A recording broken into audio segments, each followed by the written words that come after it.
So I just wanted to hop on real quick and encourage anyone, possibly, who has faced trials, because haven't we all in our life, one time or another, whether that's losing a loved one or having a tragedy like a car accident or even without death, or a flood or a fire or whatever. I was just encouraged by the word of the Lord today in reading chapter 9 of John today, how the Pharisees and the Jews at the time had this belief that when you had bad things happen to you, whether it was whatever, especially a birth defect like a child being born blind, so it was considered that, okay, these bad things happen because somebody sinned. And I know that had even been in the Old Testament. I can't remember how long the Jews had that belief or why or where that came from. But it was very interesting because of Jesus' answers to the disciples was, he said, no, it was not that this man sinned or his parents, but that the works of God might be displayed in him. And then Jesus switches to the spiritual, which was really impactful to me, because to the disciples and to people at this time, throughout history, the spiritual is always confusing or people don't understand it. And so any of us probably would have just been like, and what is he talking about now? But he just randomly switches from that, the works of God might be displayed in him. He just says, and then he concludes and he says, we must work the works of him who has sent me while it is day. Night is coming when no one can work. As long as I am in the world, I am the light of the world.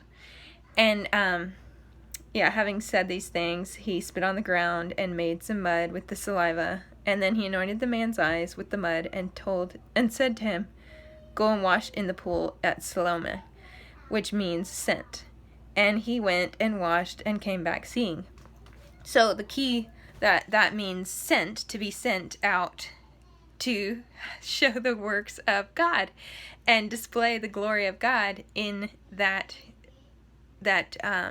fallacy of being born blind, of that insignificant to the people of the time disability. They were like, well, you obviously sinned, or your parents obviously sinned, and if they think through what they're saying, he must have had to sin in the womb because he was born blind, so that just makes no sense.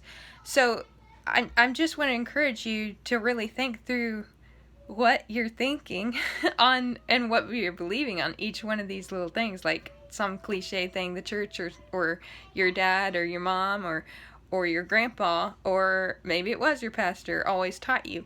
Why do you believe it? Is it actually true? Just look at it from a different angle and like really examine it. And I was just really encouraged because Christ was saying that it was so that the works of God would be glorified in this man and displayed through this man.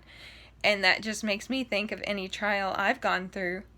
People do ask me, well, how did you survive this? Or how did you survive losing this or that person? It's God in me. That's all it is. And that is how I can survive that. And therefore, the Lord is glorified. And it is not I that lives in me, but Christ that lives in me now.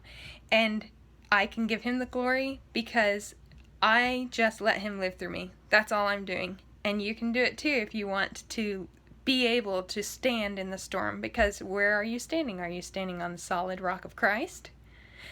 Or are you standing on your ideas or your doctrine or your belief system, no matter what it is? Where did you get it? Was it from Christ, from his word, from God's word, which his word never returns void?